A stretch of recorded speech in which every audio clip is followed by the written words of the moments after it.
quant the new internet.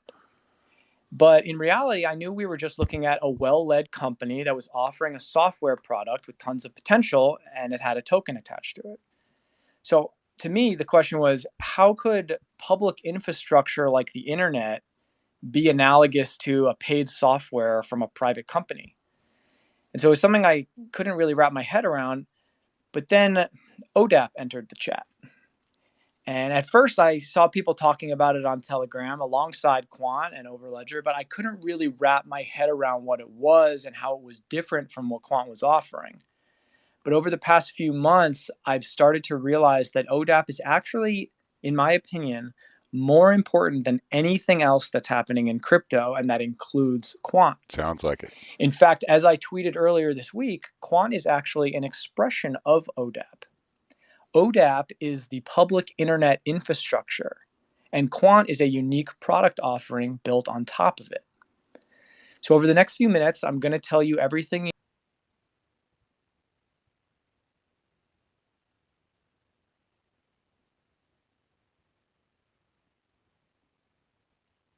Yeah, gateways help add security. Yep, that's how we're talking here. But for resilience purposes, add API gateways when we operate around DLT relays. If we have a user. Okay, so why is interoperability needed? Cactus. Okay, so basically we went to spin up Firefly and we saw this guy tweeting about it yesterday. He had done a podcast about it. And really serve as a gateway to all these technologies that you're trying to connect into. And there's a way to simplify the robust and complicated lower level protocols as well, so that developers can talk over friendly REST APIs like they're used to. It's telling us that if we run Firefly, we're going to get operability with this new open asset data protocol, which is exactly what we want. So are we streaming? We are streaming. All right, what is this? Fuzzy Firefly. Yeah. Oh, why were we calling it Fuzzy Firefly? That was to remind me of something. We're calling it Fuzzy Firefly because what we're doing is we're looking at actually we should switch this to Twitter. So we're going to look at Firefly as if it's the corpus of data. The blockchain on Firefly is providing the corpus of data to our fuzzer, and our fuzzer is Alice. She is the brain of our fuzzer. And we're building a fuzzer, but we're also building a reverse fuzzer because we're going to be building code, or Alice is going to be building code. And so she'll interact via the, we're going to put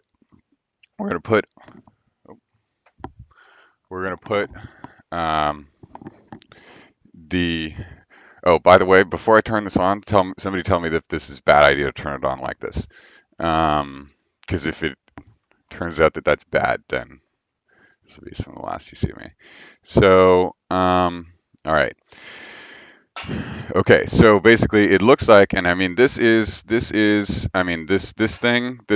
draft of this OI, this thing looks good. This looks like something that we care about, this ODAP. And here it is. And look, and they have an RFC, which is, remember, the scope that we decided is applicable for this problem space, right? So that tells us we must be in the right place, right? So somebody has something which expires in a few days, so that means they'll probably be updating this document. We should perhaps understand what these authors are up to. Draft Hargreaves, blockchain interopt, open digital asset protocol.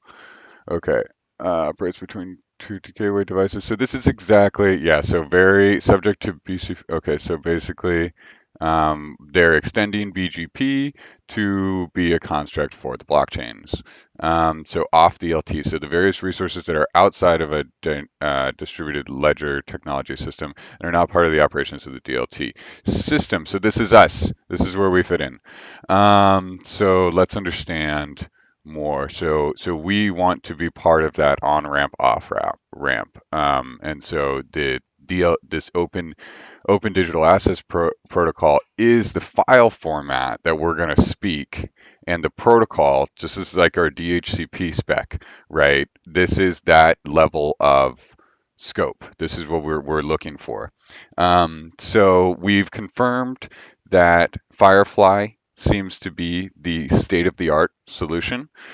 We've confirmed that this open DAP, okay, we just saw in confirming that Firefly is the correct state-of-the-art solution to be building off of. The edge of the train of thought, the bleeding edge, the state of the art. It's the farthest. What did we call it? Yeah, so the state of the art is this, all your feature branches A/B tested against each other, right? So basically, this is the main branch, right? Obviously, this is the project, right? But if you're looking at your feature branches as your projects within the theoretical space, then this is effectively that state of the art feature branches A/B tested against each other type of thing. So we're going to map it into that concept when we're looking at. We're going to map between those concepts of forks and feature branches and A/B testing the feature branches and the ecosystem as a whole, and that A/B testing of the feature branches is a microcosm of the open source ecosystem. And we're going to draw a lot of parallels there in the way that we're going to make Alice work with the code. So, and across code bases specifically, right? Because that's a critical piece there. So what do we got here? Looks like they've got a content type. They've got their own content type, and they've got their own URL. And it looks like they have this company, maybe called Quaint. Sounds like there's something called Quaint going on here that looks like an instance of something. So EU supply chain. Okay, so we're talking supply chains here, so that's where we want to be. So let's see. So specific to gateway behind the target DLT operates. This field is local to the DLT gateway and used to direct Odap interactions to the correct underlying DLT. Okay, so basically this is saying that these are, yeah, so this DLT, these gateways are, where we sit. So DFFML needs to that thing. So we want to implement a ODAP gateway for Kubernetes API server. That's part of our goal. And if we can do that, that means that we can then transform. Then we want to take the data that's within the which we want to take the data stored on chain, and as a part of our gateway, execute some of that data. Depending on our context, right? And when we're at the KCP, the KCP gateway there, we're going to be converting it into the Kubernetes API job constructs for these CRDs that we're going to create that are basically these jobs. So within KCP, which is the thing that's going to abstract the CRDs and the API server away from the container interface, because we don't care necessarily about containers, right? We care more about the interface, right? We're leveraging blockchain. We're leveraging ODAP as the standard for. So what do we have, right? We have three things. Remember, we have data, compute, ML, right? And so DFFML is going to provide the ML to us. Data is going to be transferred using ODAP. Compute is going to be orchestrated using KCP, right? So we're going to create our gateway, DLT gateway, which translates our Firefly ledger into our KCP API, K8's API server calls. And then obviously we're going to run machine learning on and the reason for the fuzzy, right, is because we're gonna run ML on all of the data that goes in and out of these executions or the ODAP, and then have Alice change what executions happen based on that data, that telemetry. So discovery of digital assets, interior resources. So Resource discovery. So we care about DLT gateways. All right. So where do we implement a gateway? I think we can basically say, so let's understand what this Hargreaves is. This looks like some kind of code name. Hargreaves blockchain, ODAP. Okay, no, this is a person's last name. Martin Hargreaves.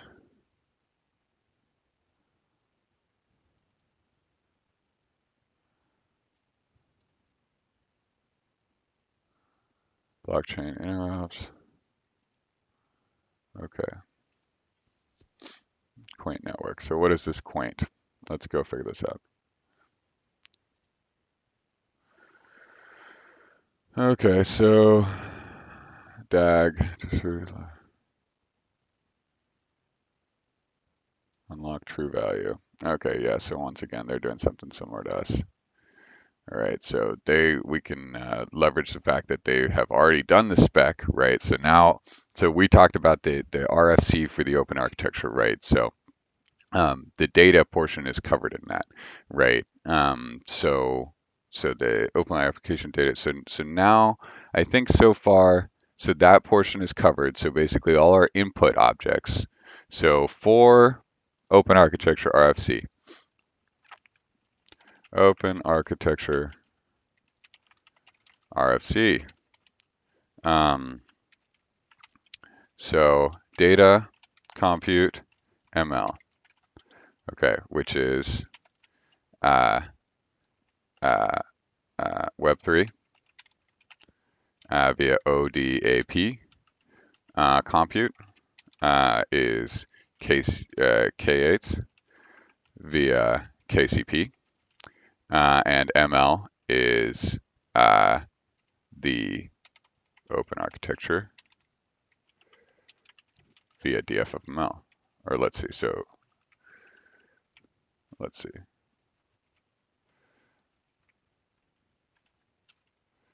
Okay. Okay, so this should be how it is. So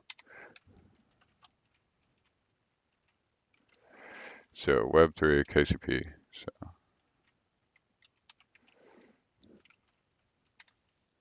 okay. So let's recap. So data, so inputs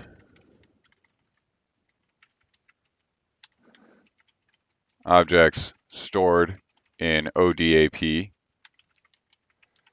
formats.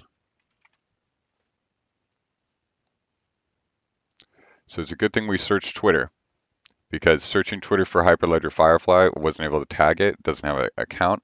But the last tweet before us, and it's linked in the thread, is this guy who was talking about this open digital asset protocol. So we are real lucky right now. We are riding on. We're going to take this luck and we're going to ride it as far as it goes. And so it looks like my guess is they're probably going to publish something new because it expires. So maybe, oh no, the request for comment expires. So we have until the 11th if we want to comment on this. So they put out their RFC. They say, hello world, this is what we're up to. And then we can comment until May 11th. So we are within the range. So let's go test this stuff out and see how it works. And then we might provide them with feedback, right? And then they can provide us with feedback, maybe. Let's see, we'll see if that's applicable. Then maybe not applicable, right? Probably not. In this case, we're just building off them. So the response codes will probably, but I'm describing the general process. Because you know, if you encounter something else, obviously May 11th, unless you're going to go out and repeat the same thing for a different sub area here that we're looking at, then not going to run into this problem. So, but this is just, you know, so you know, for all those listening here for software development stuff, as well as just Alice. So initialization of best response. Okay, awk. All right. Okay. So this is, and I think we talked about this, but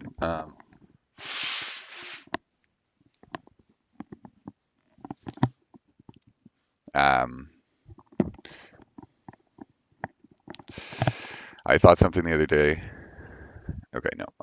Okay, so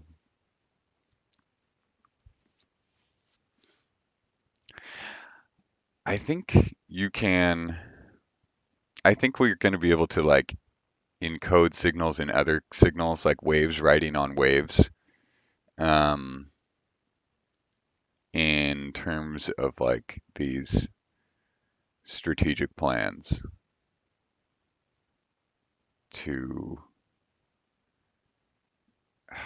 communicate with other nodes through like the models that are built over the strategic plans, to sort of these are like subtleties to communicate subtleties to communicate via subtleties. Um, and this is I'm talking about this because there's an awk here. And okay, anyways, so lock evidence verification flow. Oh, hey. Gateways implement the lock.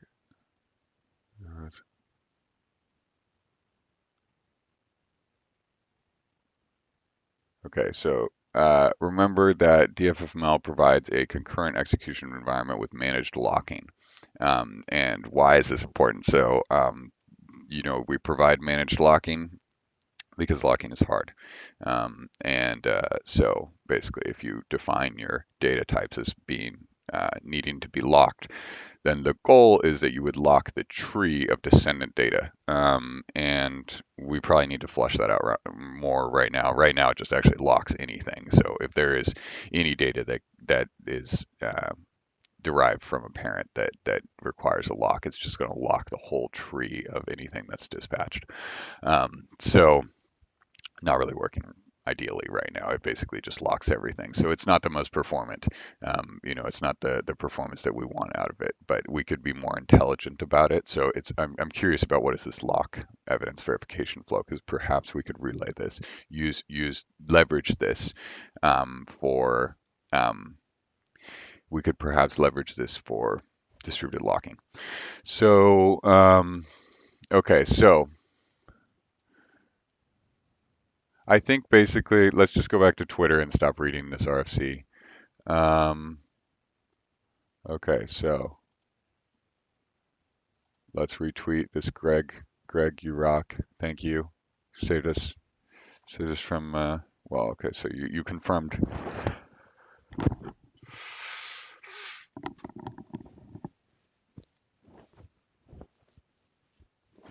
Okay, so API gateways, right? That's what we're plugging into. DLT relay through internet. Okay, so great.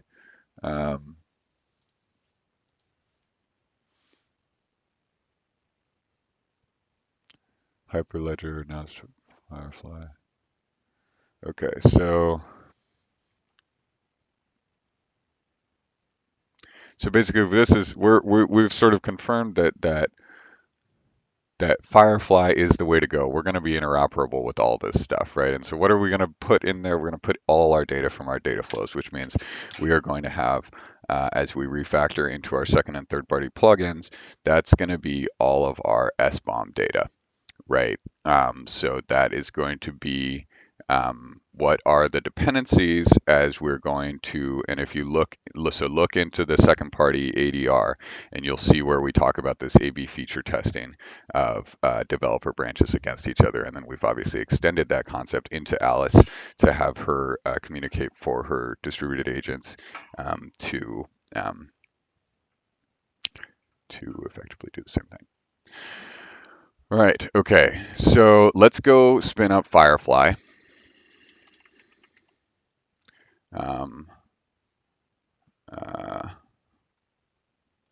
So where was this? So data exchange, HTTPS. So let's check this out. All right, first let's go to Firefly.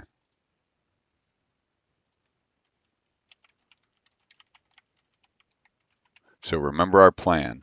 Our plan is we are going to load an example, dump the blockchain, confirm the format, maps over to our DIDs, generate the same format using our lower level libraries so that we can be sure that we're going to be compatible for import.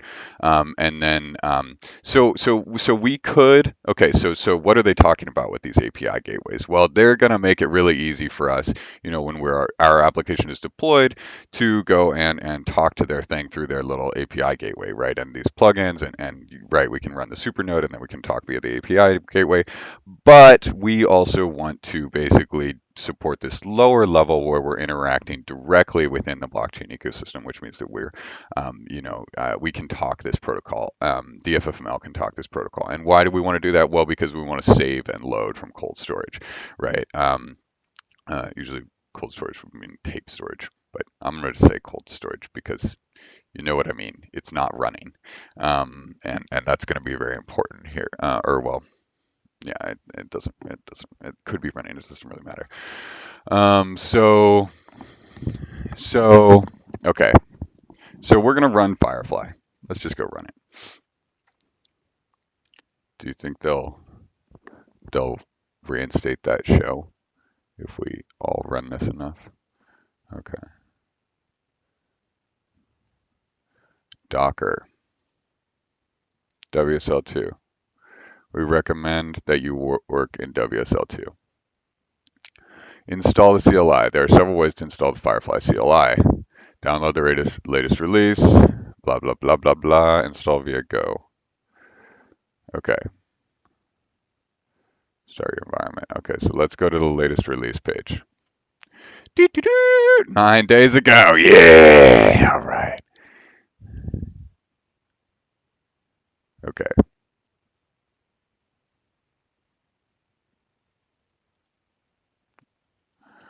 ARM64 is actually the one that ARM64. No, ARM64. Okay, no, I was thinking. Okay, so we want x86. Okay, so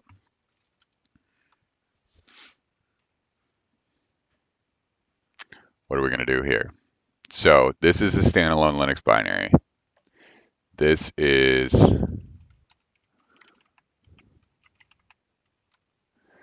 is our example. So what are we doing here? Well,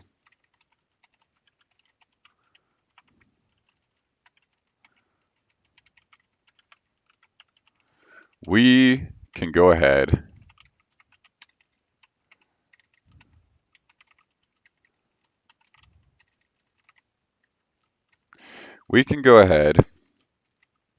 and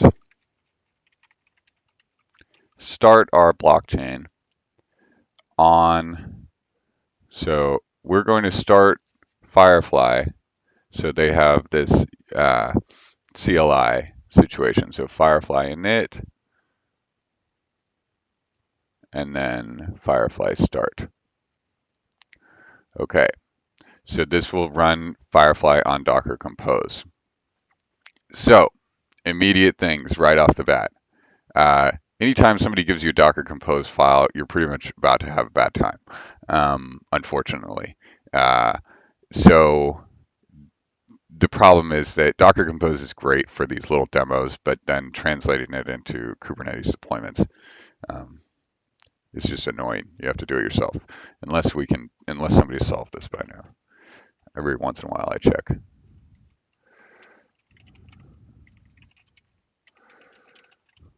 Docker Compose to Helm is probably the best thing for us here. Look at this, March 9th. This is why you always check. Translate Docker Compose files into Kubernetes resources.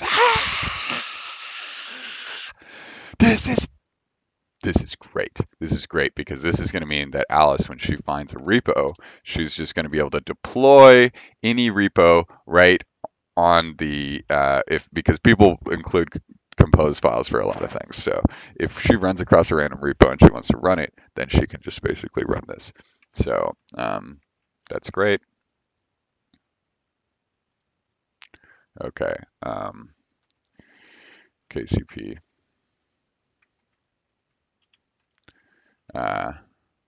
what was it called? A gateway, ODAP gateway. Was it gateway?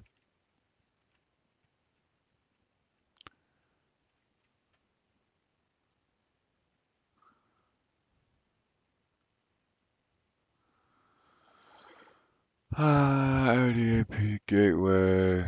On the right hand relay, but also a separate Yeah, API gateway. Okay, so DLN. They should really be going through API gateways to get the resilience it can offer, because a DLT API gateway can connect on the back end to multiple nodes. Okay, so they're saying that basically if we use this, they're saying they're saying don't bother doing what you're doing right now, which is encode to pure DIDs directly, because you can run Firefly. Now, I have a problem with that. I don't want to run Firefly, right? I don't want to have to run Firefly, because remember, we need all of this to work. Remember, we said we want everything to, okay, so why don't we want to run Firefly? Watch. This is why, because you don't want to be sitting here waiting for uh, you don't want to be sitting here waiting for a bunch of containers to spin up every time you run a data flow. That's insane, right? So we want to be able to just run everything like we normally run at the speed that we're normally running it, um, without anything else. Remember, no dependencies. Um, and have interoperability, right? So if we can understand the format, the protocol that this thing talks, then we can have interoperability with it, um, and we don't have to run multiple containers worth of things, just to talk to the blockchain, right? Or just to save our stuff in a way that could talk to the blockchain. So let's just do this Firefly. Okay, so Firefly.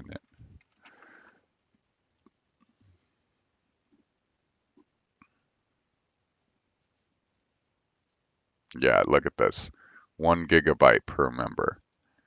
We're going to set up a stack with 3 members, so at least 3 GB. Remember that 100 megabyte disk system from earlier? I think this is making it worse. That's not going to fly there. And so also your $5 DigitalOcean droplet, um, things won't fly there either. And we want to, ubiquitous, right? Okay. Um, okay, so we're spinning up. Let me just go fix this. I'll be right back. I'm not going to stop the stream.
Okay, let's just run this thing. I'm kind of like, I just want to write some code.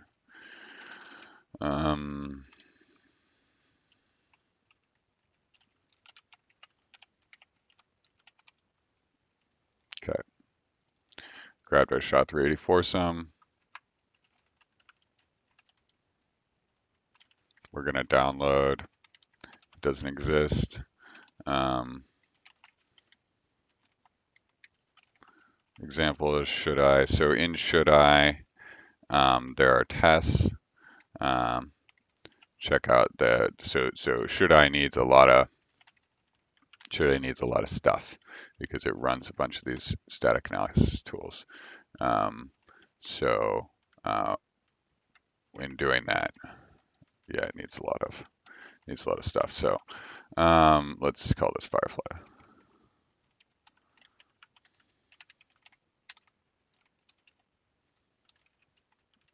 All right, so and this is so basically what are we doing here?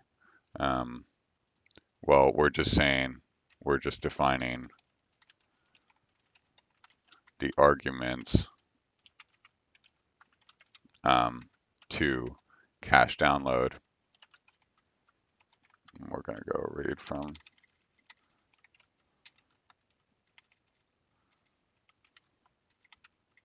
And remember, we're going to unify.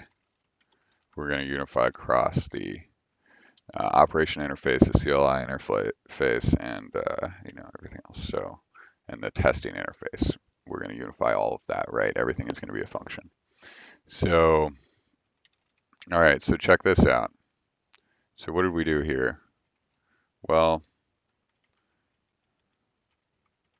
we ran cache download. So what are we going to do here? Well, we're going to run cache download. And so something's going on here. So what do we see? So we're about to download this thing. So what we don't want to keep files in the Git repo. Obviously, we don't throw dependencies in there. We do want to understand where we're getting the file and what version it is. And to do that, eventually, we'll basically have this generic installation flow, right? Which says, install me this thing from GitHub, right? You pointed at a Git, Alice install blank. You pointed at a link. She'll go and she'll install the system package management version if it's applicable.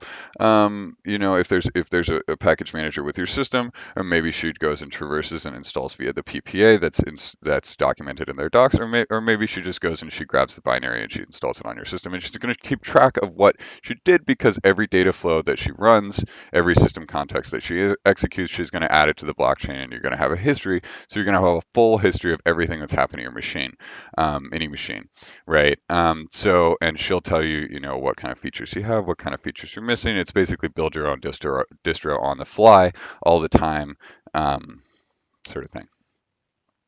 So, and then take that and put it wherever you want, redeploy it wherever you want.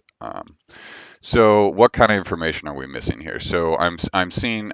So basically, if we were to look at that use case, right? Alice install Firefly. What would she do? So we would say, okay, Google for Firefly, right? Try to understand which one we're talking about within the context of our problem space. Okay, so our previous trains of thought, our previous system context, our development workflow, our Chrome browsers, all of that stuff. It says we're looking at Firefly. That's a blockchain thing, right? So she makes sure that she picks the same one that we're seeing in our tabs because she's context aware, right? She's always context aware. And where is she running? It doesn't matter because we're communicating with her through the blockchain. So maybe we're just saying,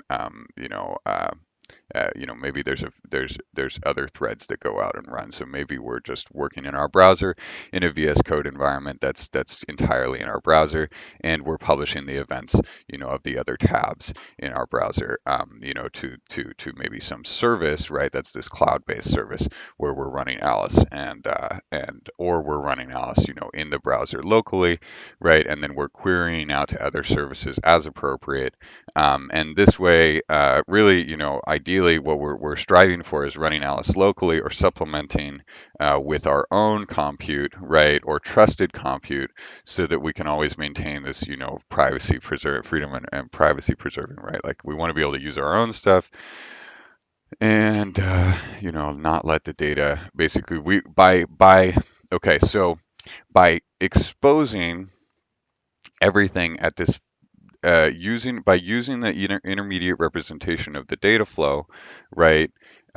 You are able to expose and put trust boundaries around and manage the data, your data of any execution of anything that you're doing, right, per your strategic principles that we talked about, right? And maybe these ad hoc, so your privacy policy, right? And so to abide by your own privacy policy may require that you invest more of your assets into making that happen, right? So that may mean that you're going to run on your own compute, right? And you're going to pay for your own compute rather than having somebody else do something for you, right? So if we say, hey, GitHub, go install Firefly CLI for me, perhaps GitHub provides that, this functionality where it'll return the correct release, right? Then they know that we went and we wanted to install Firefly CLI.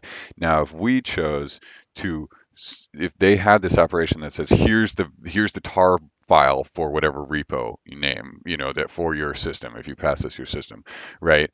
Then and then they return this link, right? So you say GitHub, tell me what Firefly Hyperledger Firefly CLI latest release for Linux is, and it returns this link. We could also just as easily write this function, and we've written it a million times before. It's like littered in different places.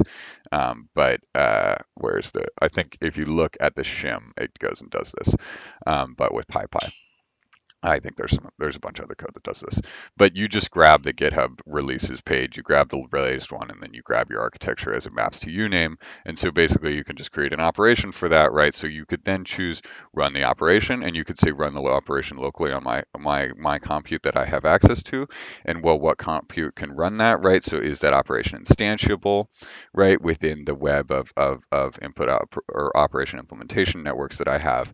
And if it is not, right, so what are the implications? What are the implications of running this, by this just get me the download link from a third party versus from myself, right?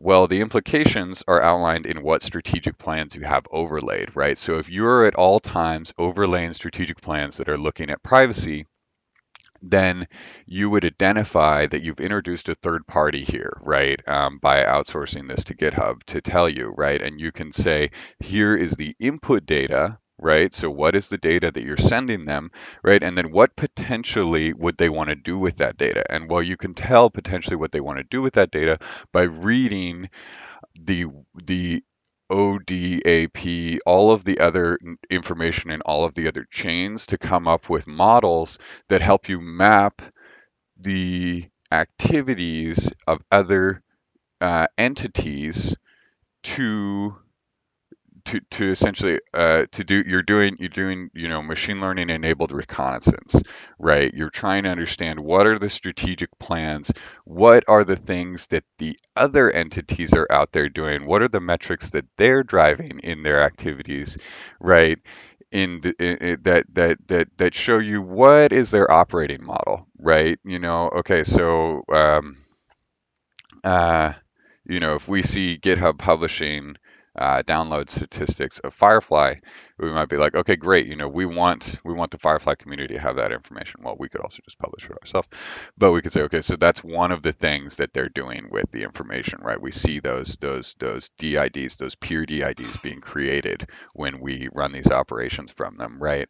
And or we maybe see, we maybe yeah, the point is basically you're doing this inference on what are these other entities doing with your data based on what kind of data do they want to consume, and you can infer that based on looking at models. You're training models across all of the data in these Web3 networks, and you're saying, okay, well, what data is out there? So what models might be helpful? Like what models are accurate when you train these permutations of data sets against each other? And then you can say, well, who's consuming that data, right? I mean, you might be able to say who's consuming that data if you could see maybe what operations they're triggering, right, to see what input data they're passing to those, right? So you can tell, generally based on data transformations, right, because we're focused on the data types of these things, where somebody might have got a value, from another node, and I don't know. Yeah, can you do this? I'm not sure. I think you're going to be able to do this.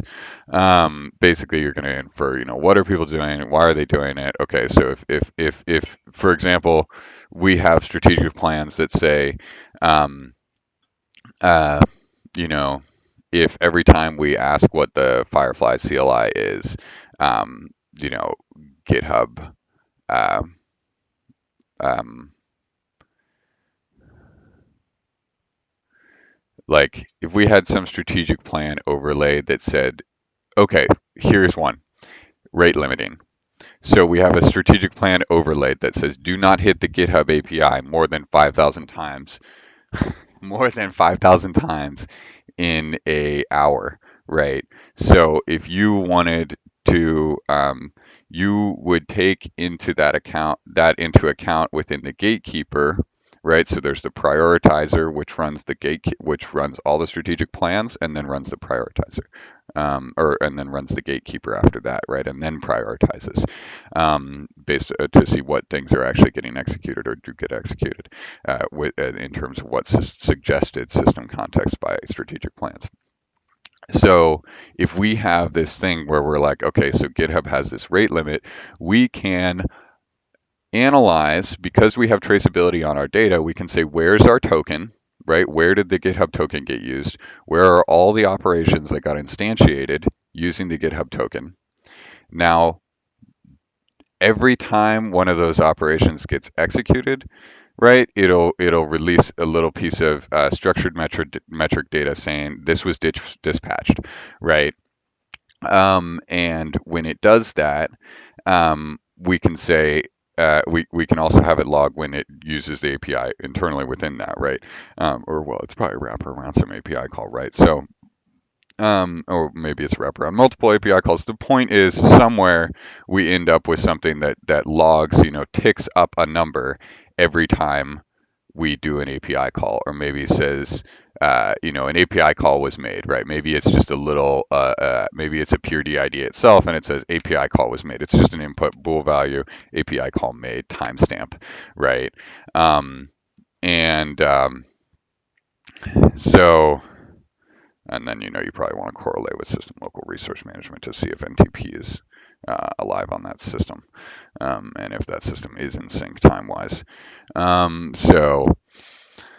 But the point of the matter is then basically you can query the input network and you can see, how many input nodes were created, of this definition that says I did an API call within this time range by, selecting, maybe we can select, yeah, we would load it up and grab the data, right? And we'd say, does this thing, uh, and this is where we'll store some data on chain, some data off chain, right? So if you're looking at, we'll probably have some thresholds, and basically we'll decide, hey, if we can encode a system context that basically is just one static value within these pure DIDs, then maybe we don't encode a whole system context that we then go execute, right? So we're going to either have this just static data or execute to grab data from off chain, right? And we're going to figure this out in the shim layer and within, as we analyze these Firefly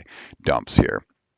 So, yeah, so that's a way that you could then, that's something that you might be interested in doing in terms of understanding, should an operation be called, using one operation implementation network or another, right? So, maybe should I just go scrape the web page and grab it because I don't have, a 5,001th API request this hour.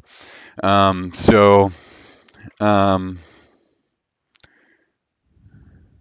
Yeah, and then that would end up, you could probably just trigger a different instance, so you could probably just use a conditional for that.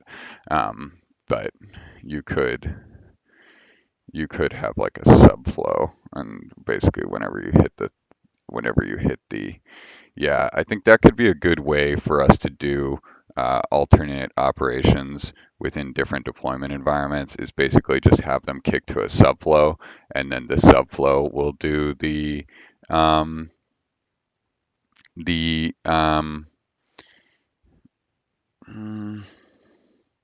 Yeah, we could instantiate the subflows on operation implementation instantiation. And that way, when the data flow loads and the operation implementation is instantiated, then the operation implementation, or then the subflow will also instantiate. So basically, as soon as the data flow loads, we'll load whatever the correct ones for all the deployment environments are. And then we can also trace back. We need to figure out how we're going to trace back across context to retrigger. But okay, so let's download Firefly and start this. All right, so okay, so cache Firefly CLI, and then so what's missing here, right? Obviously, we're hard coding for Linux, for x86 for Intel 64-bit systems. Okay, so Firefly Linux download to do expand to use generic download from GitHub repo flow. C recording for details. Okay, yeah, and I wonder if Alice will help us keep it cached. Yeah, that'll be fine. Okay. So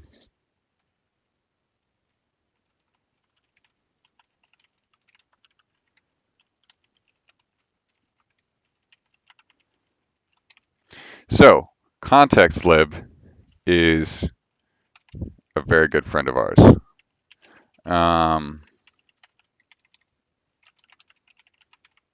And async context manager is a very, very, very good friend of ours. So what are context? What is a context within Python? What is context lib, and what are context managers? Well, the long short of it is basically you have generators, right? So def gen, which basically does, full range.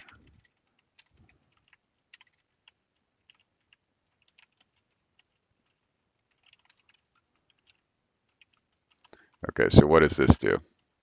So this says for every line in standard input, yield the line converted from a string to an integer.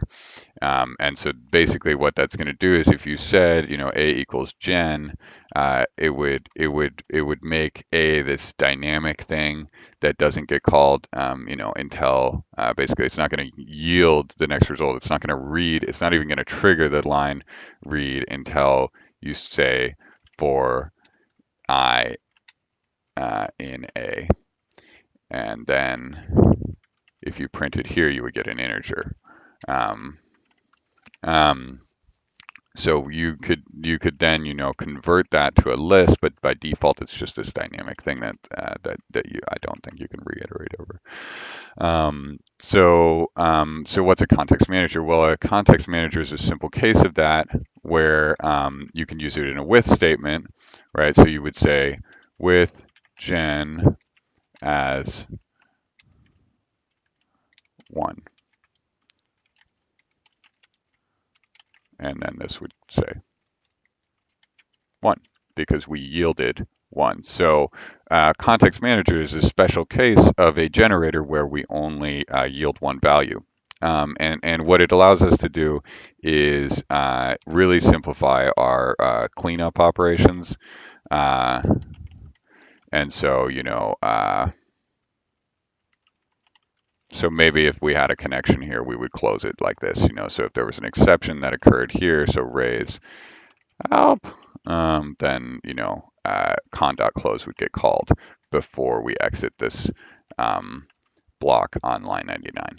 So, so what are we going to do here? So basically, we're going to use this to, functionality of a context manager, as well as temporary files, to go through and just download Firefly to, or we're not going to use Tempter. So basically, we're going to download Firefly, and we're going to put it here in downloads. So what kind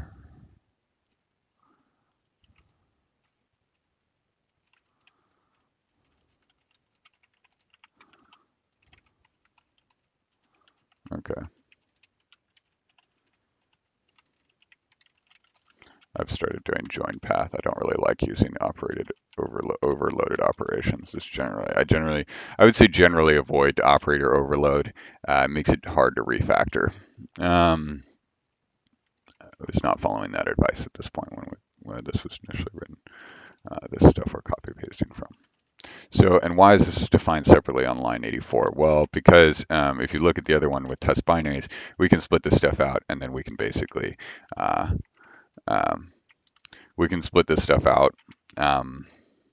We can split out, that binaries file with its own file. So then basically we can just kind of like using the constructs of the caching mechanisms that are available to us via GitHub Actions. If we track the changes, if we say blow up the cache on modifications to files, including binaries, or like this file that declares the binaries and their SHA values, then whenever one of these changes, it'll blow up the cache, right? And so the level of granularity ideally would be a single file.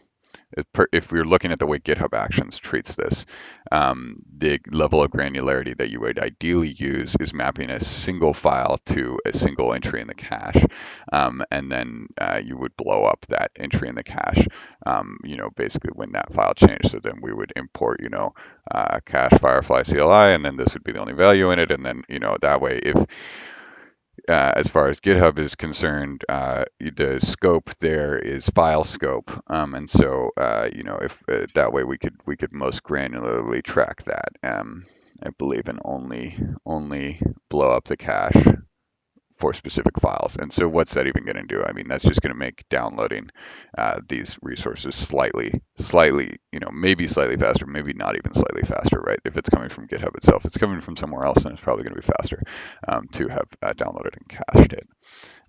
So what are we doing here? So async context manager.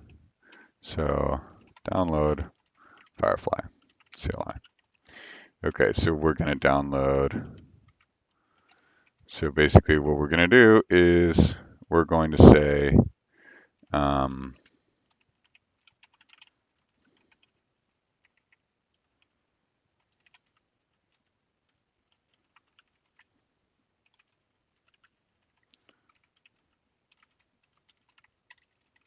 so we're going to, so within imp enter, we can define functions. So within imp enter, we can define context managers, which we want.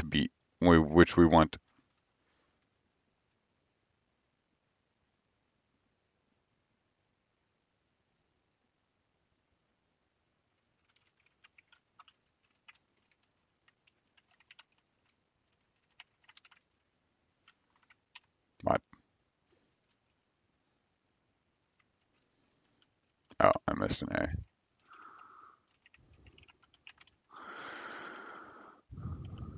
Okay.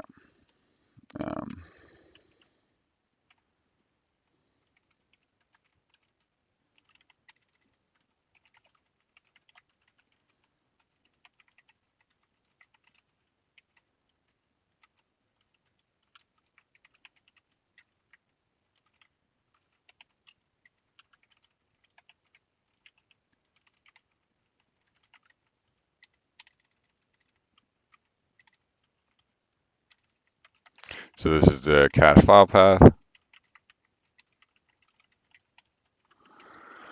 We're just gonna,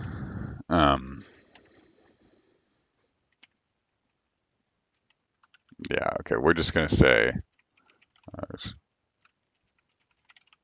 no, we're just gonna, yeah, no, we're gonna,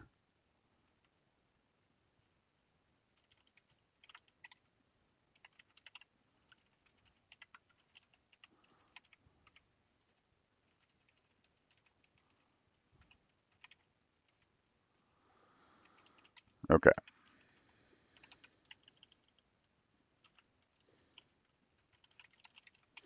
All right, so we're going to download this thing.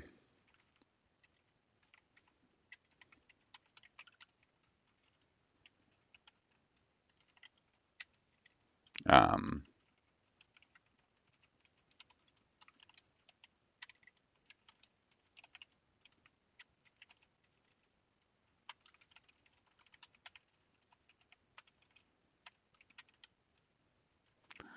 um,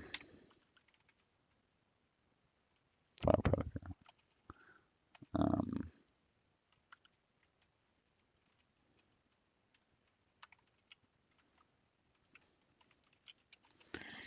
so we're using pathlib, and we're going to go check out how do we get both suffixes? GZ suffixes.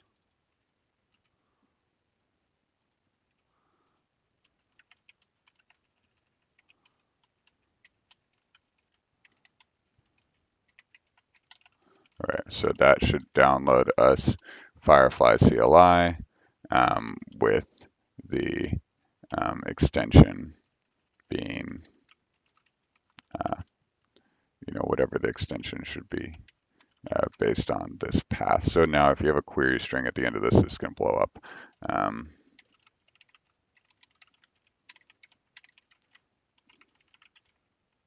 So for generic case, we should remove any query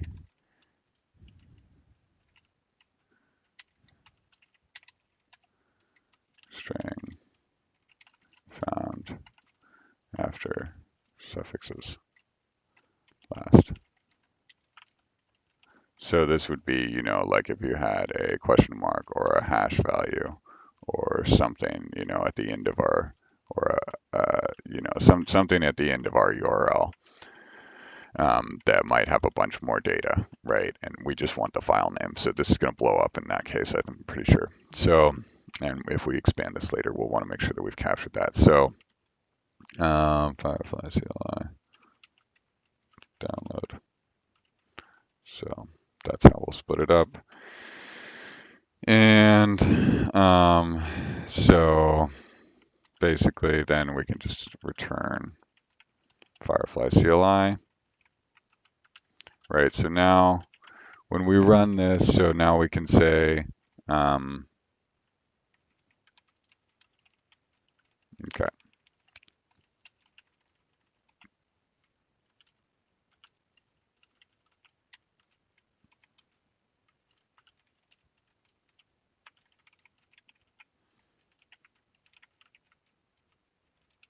Okay, I thought somebody joined, but no. So,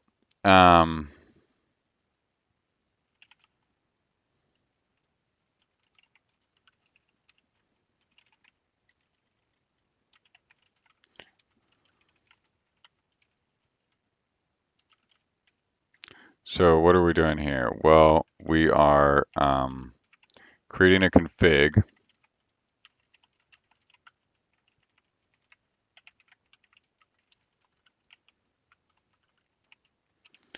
So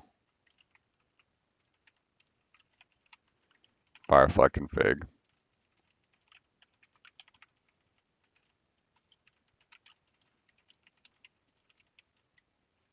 So the URL to Firefly.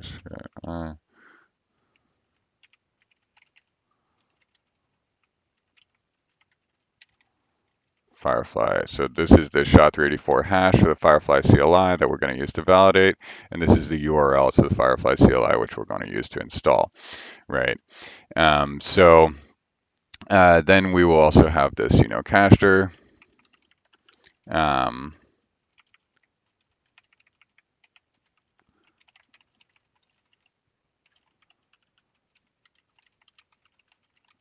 So directory store cache download of Firefly CLI, and we'll just say this is downloads.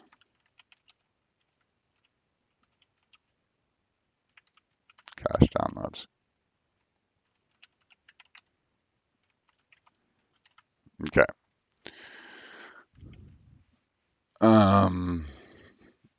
So, and we're just putting this here right now, right? So we'll probably put this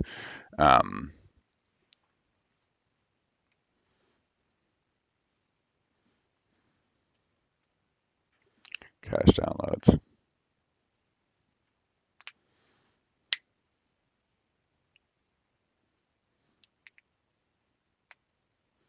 Hmm.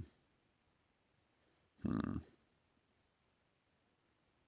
Cache downloads.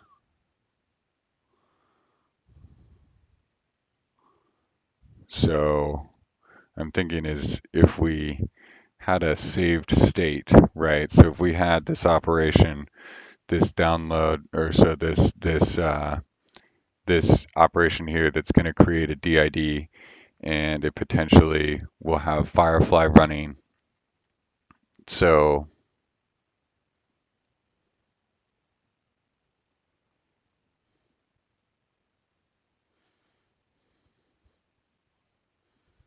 we're going to download the Firefly CLI.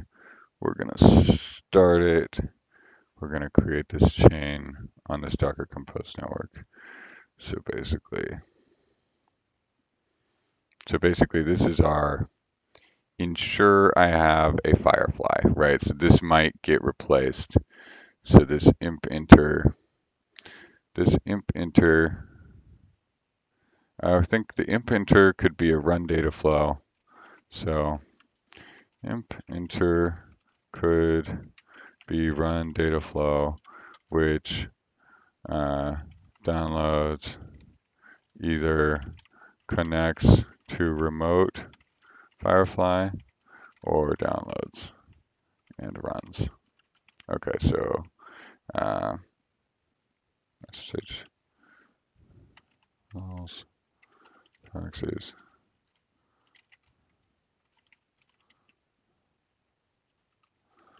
All right.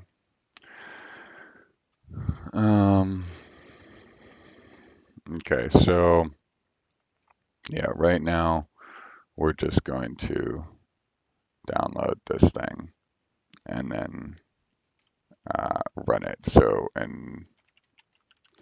basically when we run this operation, this demo operation, so Firefly import. So this is going to be our import into Firefly, right? So we're going to take some input object.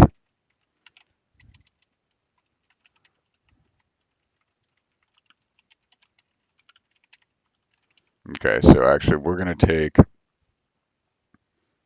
Firefly import. So we can define operations at many different levels. We can define operations as functions. So remember, everything follows the context, the double context entry pattern, right? So we can, which means that everything follows this pattern where there's a class. Upon instantiation of the class, we enter that class's context, effectively enter, right? And then upon usage, maybe like a transaction in a database, we we create a context of the class, right? So there's basically the parent object and then the context object that gets checked out for each, around each running, right, or set of runs of the whatever the operation is.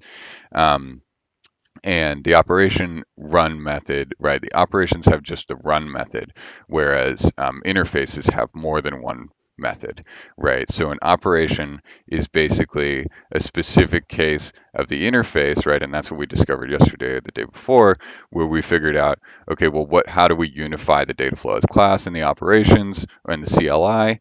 Well, you can actually just pass your plugin as a shared config object to different operations, and then have these operations that basically wrap your method calls.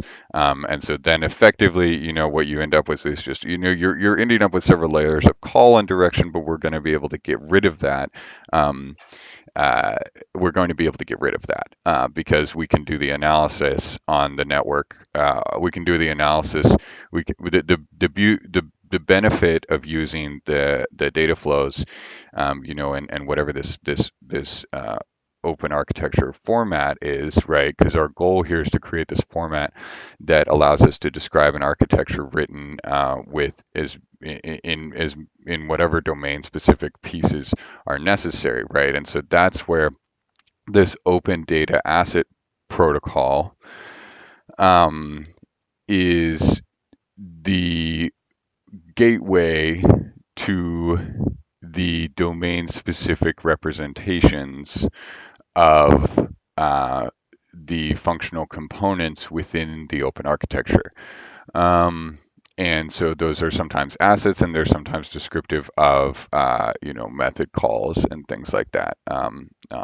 So at least that's my understanding of the way this is shaping up. But we don't know until we find out, right? So this is just sort of what it looks like at the moment.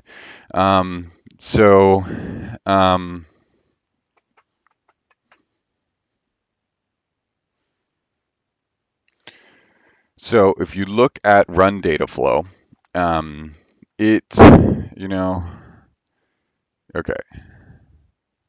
doing a lot of explaining here. Okay, so if you look at run data flow,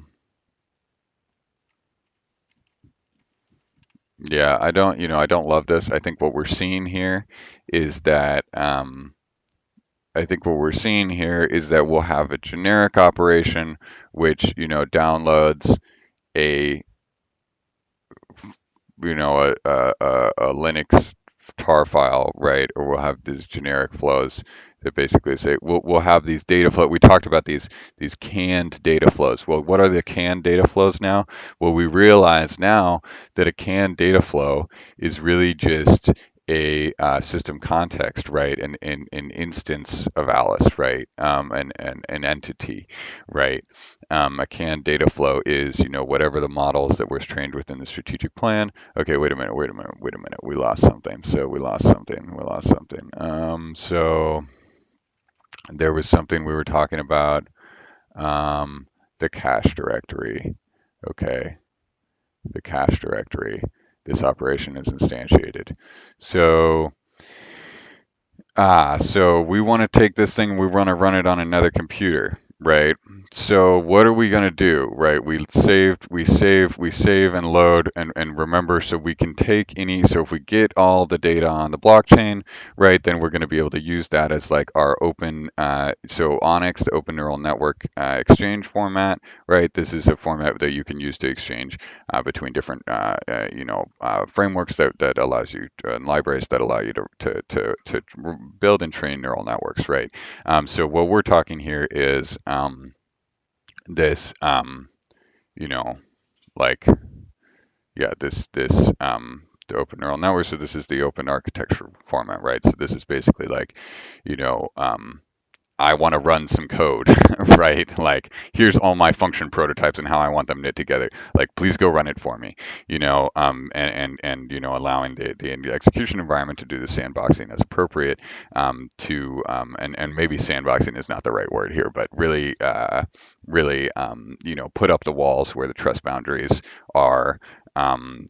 For that specific context, right? And that's just why everything has to be context aware.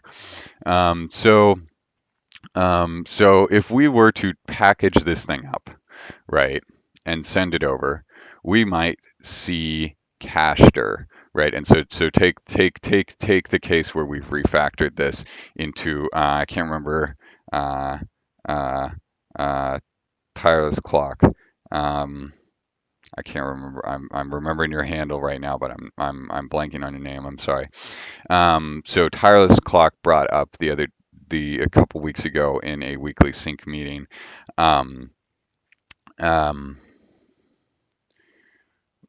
Why don't we were going over data set source, and we were saying, well, why don't we have a generic thing that just allows us to access any data set, right? Well, that is what we're going to end up building here, right?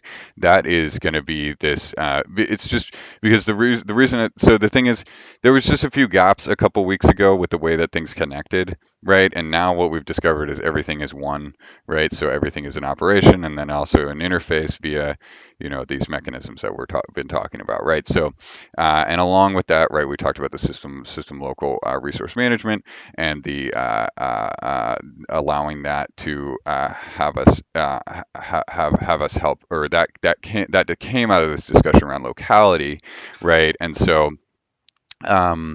as we're having this discussion around locality, and where do the if you send out Alice, right, and you say, Alice, go make this happen, she might need to have you might be operating directly on a computer in front of you. The context is such that you want her to do this on the computer in front of you, right? You don't want to do this on a remote server, right? So if you're like, hey, Alice, download this file, she goes, great, I downloaded the file, and turns out she did it on, the server, right? Maybe that she's connected to the web. That doesn't help you at all, right? And you wanted it on your desktop in front of you, right? So the context for each execution. So each seed. Remember, our seed values are the values that. Well, okay, so it's not really a seed in this case. So basically, yeah, I guess it's sort of the seed. So basically, Alice is listening. We're sitting here, standing in front of the computer. We say, Alice, go download Firefly CLI to the desktop, right? So, and then show me the desktop. Then we should see, we should be presented with the desktop with Firefly CLI on it, right? But that could be interpreted. So go download the Firefly CLI, show me the desktop, right? So that could be interpreted as download the Firefly CLI, or yeah, I guess we said download. So we would say download to the desktop, right? So maybe you're connected also. Alice is also on an RDP server, right? And she's on some Windows box somewhere, and she's connected to your mesh, right? Because she's yours, and so she's got all your assets. And so so if you say download to the desktop, she may not know which machine to do it on, right? So you're using this context awareness to say Alice was triggered and you were looking at this screen, not the other screen, right? That probably means I want to download to this computer here, right? And so say we wanted to cache the state of this, right? So we complete the execution of the data flow, and we want to save, the entirety of what happened there.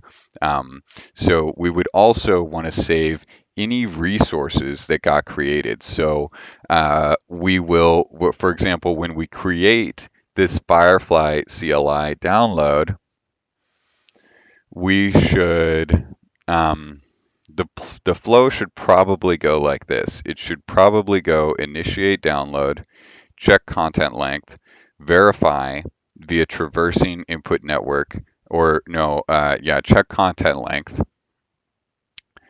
Yeah, it should be. Let's write it. What is the right granularity, right? So content length, check content length. And I think what you'll find when you write this out and you expose the reality of what should be happening is you'll find that this is not how we do things, right? Like this is just everything is just too disconnected, right? Because look at checking the content length, the level of configurability required to check the content length between the time you receive headers and the time when you write to disk to uniformly apply policies such as restrictions on download size. Yeah, I'm guessing you're not going to find that kind of level of configurability, able to be applied to n levels down the stack, right?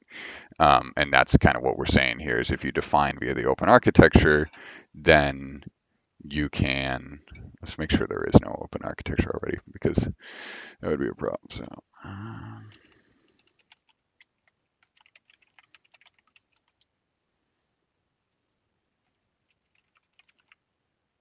open architecture and IoT.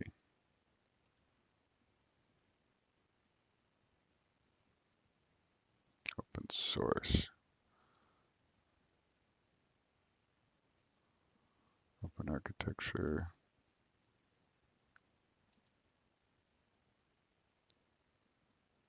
Okay, so this is, yeah, so this is basically, so open architecture is a technology infrastructure with specifications that are public as opposed to proprietary, right? So this is basically, we're publishing, so we're going to basically formalize what does this mean, right? And what is a data structure that could be associated with this sentence, right? Or these two sentences, right? So officially approved standards as well as privately defined design architecture. So these are both examples of domain-specific representations, right? So we're saying that there should be an open architecture that should be a RFC, which tells us how to convert in and out of this open architecture, just like the Open Data Asset Protocol allows us to get data in and out. We want to get software architecture and hardware architecture and just architecture in general. We want to have a generic way to describe that, and then we want to be able to, put it at, we'll put it within the Open Data Asset Protocol because the architecture itself is an asset, and then we'll execute according to the orchestration environment that we've defined and been using for years now. And of course, the thing about this is that we're going to this is just an intermediate representation that goes across programming languages, right? And so I think there was some work, somebody sent me some work from Facebook. They presented this thing as like Sparta or something. We got to look into that too. We got to look into that too, because it might find, right now we have the data flows and the data flows are working, right? But we do need to make a note. So check out, Odap gateway, cold storage, save, load via operation to be on ramp, off ramp to ODAP as data highway. So this is the, this is the infrastructure.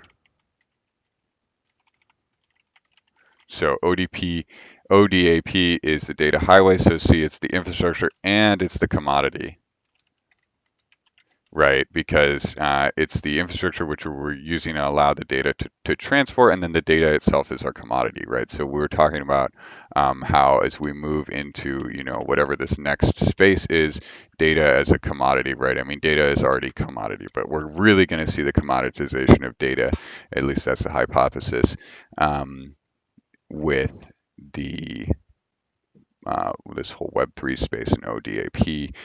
That's great to hear that this has evolved to that state. So, okay, so what are we going to do? What are we going to do? We're going to propose that an open architecture, propose the format which can be used to describe an open architecture. A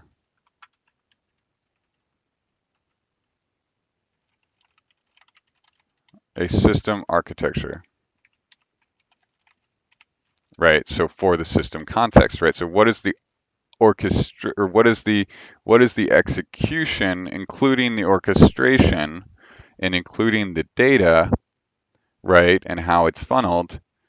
That is the system architecture, right? Which is the open architecture, right? Because we're saying that this is an open spec. Propose a format which can be used to describe a system architecture, right? And so what is this going to let us do, right? So this is going to let us, analyze architectures across different code bases. Our first project is we're going to write some threat models. So open architecture. Let's see. So did we have a nice little link somewhere? This was nice. Oh, Gartner, look at that. So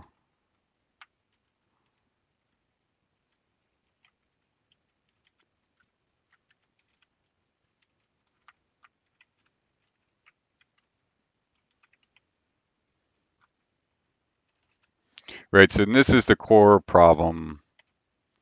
This is sort of one of these core problems, right? Is that, you can't do static analysis you got to do static analysis has to be domain specific, right? So if you can create this essentially like this format that allows you to understand when you need to proxy into your domain specific static analysis, then you can appropriately analyze across, right? You can also appropriately reconfigure because you have this intermediate representation that's decoupled your implementation from the overall desires, right, of your thing. And we're capturing intent with strategic plans, and we're capturing so yeah, we use strategic plans to capture intent, and then we use the open architecture um, to capture functional knitting, and then we map our intent. um, we combine the intent with the functionalness to create equivalent architectures, right? Or to create functionality based on description of intent, right? Propose that the format which can be used to describe system architecture.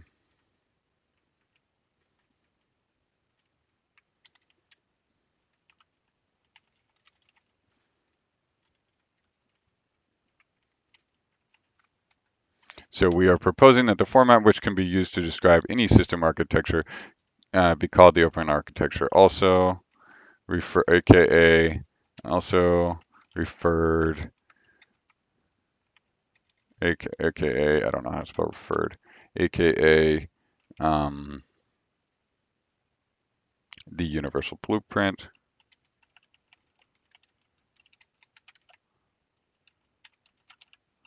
Data flow, the universal blueprint, the data flow, or we've called it something else. The universal blueprint, the data flow, the system context.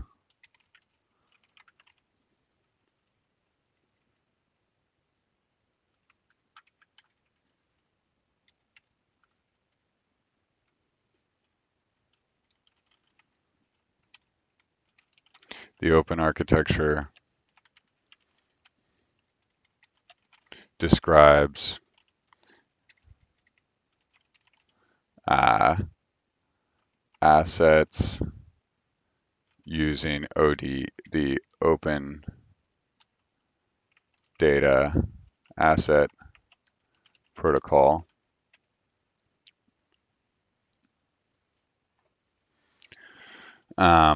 The open architecture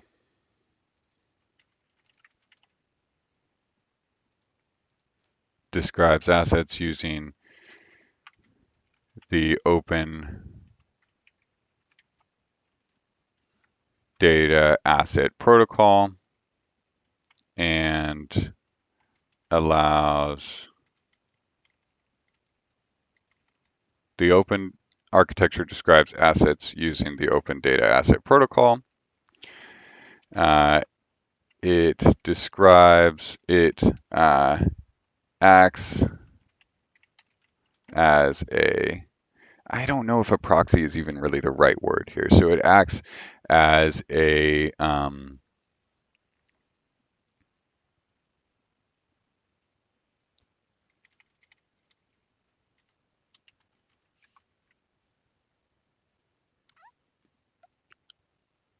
is this working? Okay, I'm going to take a break soon. The open architecture describes assets using the open data asset protocol. So please, yeah, I think I need to reach out to Jeremy again. Anybody else who wants to be involved in this, please reach out. Obviously putting it all out there. So the open architecture describes assets using the open data asset protocol. It acts, so to do, check out, look in more detail at Sparta, question mark, work from Facebook research.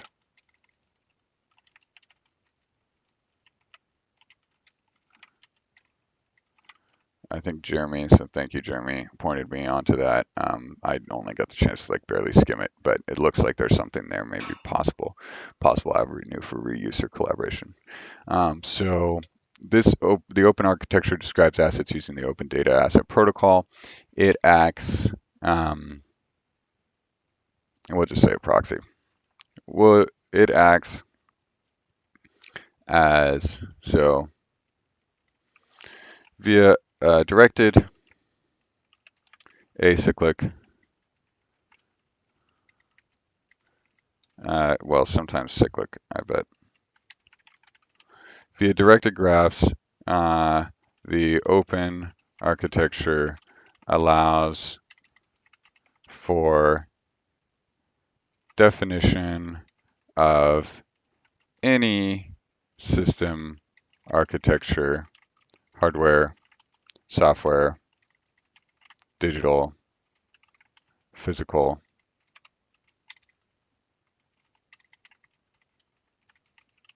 process, etc. So you can define anything. It's just a description of a process as a directed graph. So via directed graphs, the open architecture allows for definition of any system architecture, hardware, software, digital, physical, process. Be that hardware, software, or any combination thereof.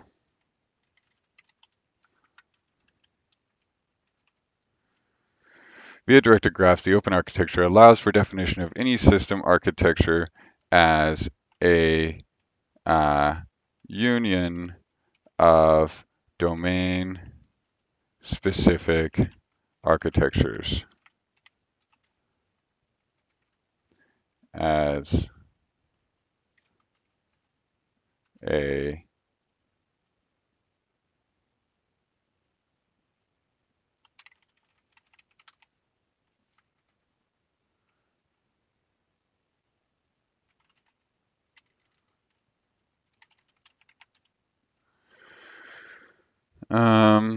via directed graphs, the open architecture allows for definition of any system architecture as the union of component domain-specific architectures, i.e. hardware, software, digital, physical, process, or any combination thereof.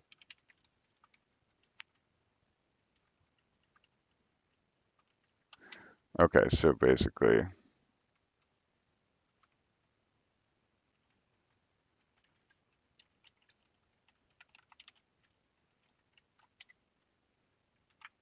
but we'll say business process because process is very generic and people will understand more if that's like some kind of like, you first go talk to this person, then go talk, they'll understand more if you put business process. Okay, so we still haven't started Firefly and I'm going to take a break. But we did find out, we did do some very important work, which is define what are we doing here, right? Why are we here? What are we doing? Well, the purpose, what are we going to do? We're going to propose, what is the purpose of our work?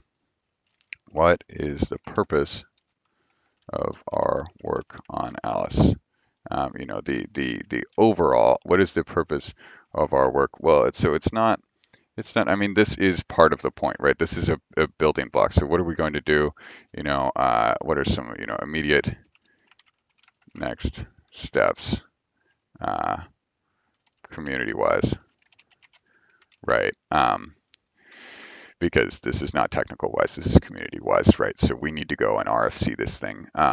And so I'm going to talk to Jeremy again about that and anybody else who wants to be involved in the RFC, but we're going to write up one of these documents. So unless we find that there is something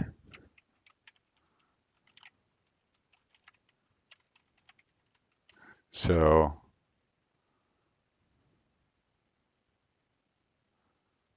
I didn't find anything when I looked.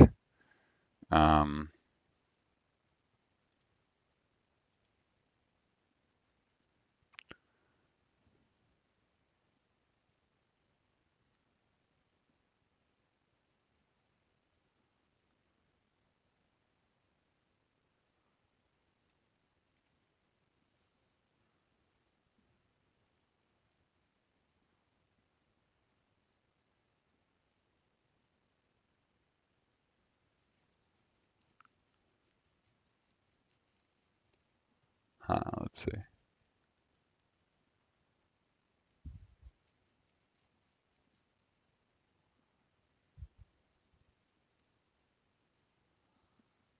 Application service coordinator looks like a master orchestrator. Network graph.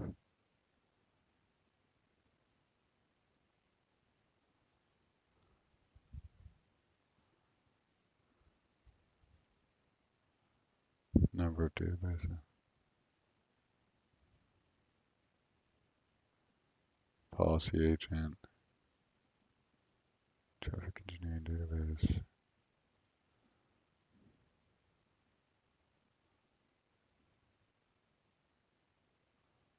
Functional interfaces. Inventory.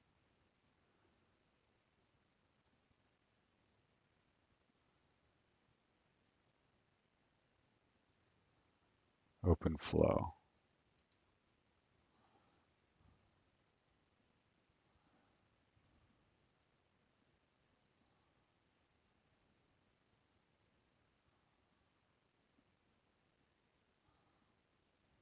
Okay. So this is interesting. This actually looks like something that we might be interested in.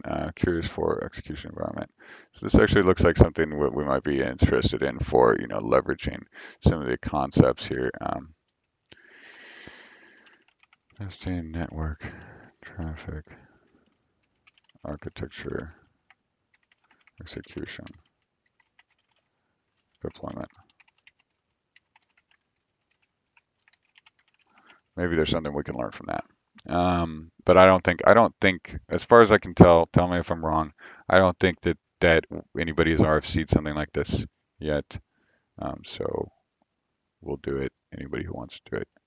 But basically, you know, the goal is really, you know, like if you're to have this standard description of architecture for your threat model, right? To basically take your SBOM and tell me, well, what is this? What is actually the way I use that SBOM? So maybe we should talk to the SPDX people.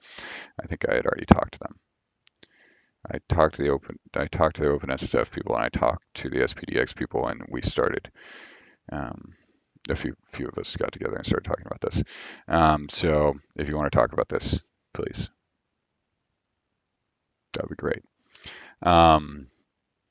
Because if we can write it up, I think that would be good. I think it's mostly just around like understanding, you know, what is the directed graph the right approach here. But you know, I think the directed graph, we're sort of going to assume, you know, maybe we assume, so we offer an option, right? So the open architecture describes us as using one option, the open architecture allows one option for open definition is to link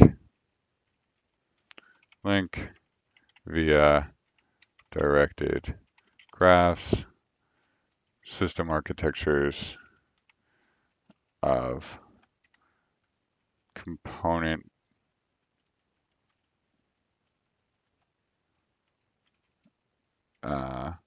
one option for definition of a system architecture via the open architecture is to link via directed graphs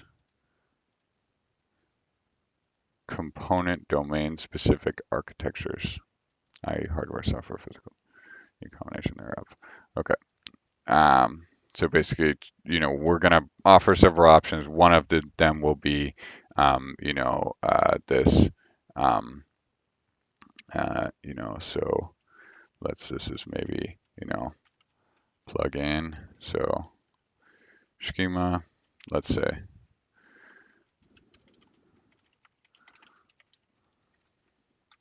All right, we'll just write it as YAML for schema.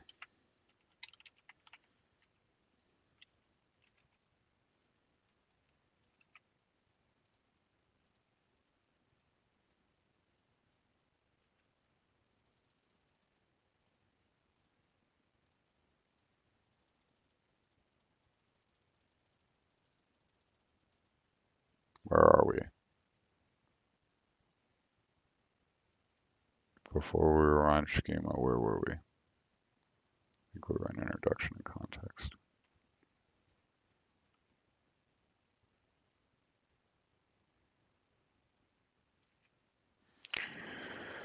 So schema, you know,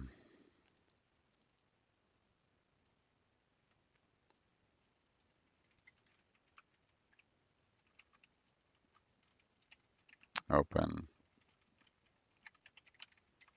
So this is the open architecture schema, right? And within it, it says, you know, maybe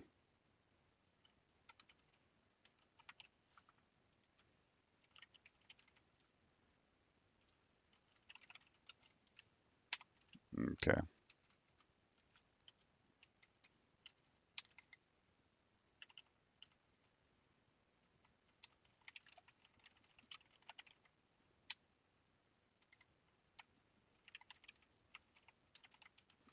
All right, so maybe all it is right now is, you know, plug in data flow, config a safe data flow. Okay, so yeah, so you have some kind of top level thing, right, that says how do you interpret this? So basically, how do I interpret this? Well, it's an open architecture, right? Okay, so well, what is, you know, what is my top level definition within the open architecture? Well, it's going to be defined using a data flow, and then here's the data flow, right? So this is one option, right? So example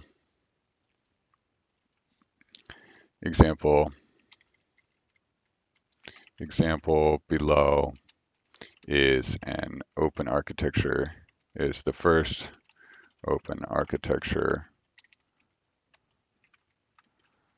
draft of the open architecture, is the initial, so this is the first one we've written.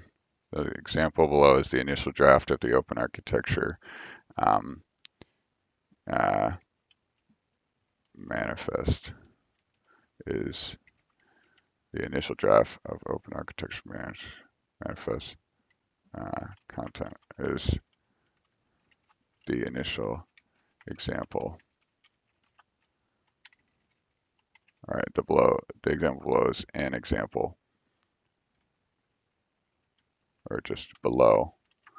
Below is an example of an open architecture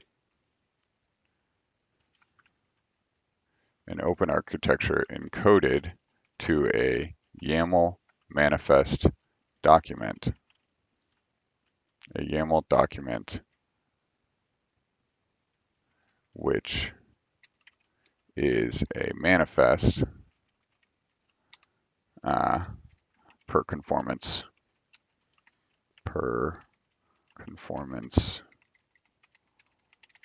to manifest interface outlined, and then we'll put a link.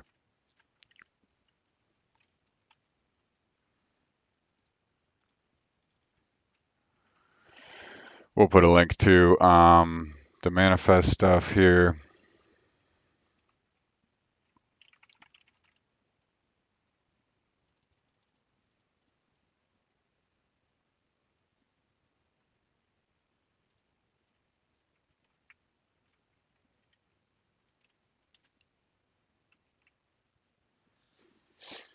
Below is an example of an open architecture encoded to a YAML document, which is a manifest.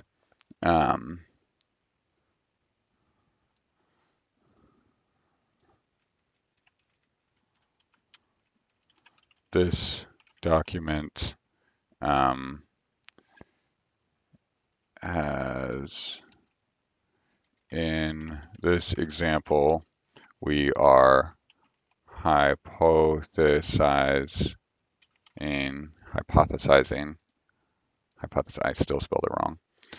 In this example, we are hypothesizing that an open architecture might be, so an open architecture document could, at a minimum, be a single domain specific representation. And then, hi, I was just about to jump off here. I'll come meet you in a second upstairs. This is where hypothesizing an open architecture document could be, at a minimum, a single domain specific representation. In this case, a data flow. Right, so that's all we're saying. All we're saying is that we want to have something that says this is a.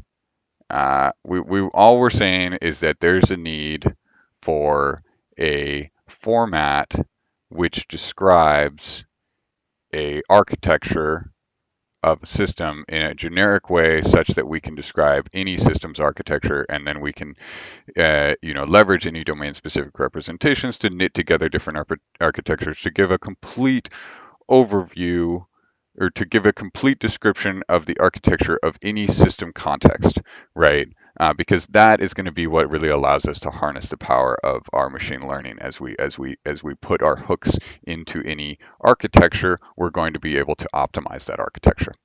All right, well, thanks, and I'll talk to you all later. So.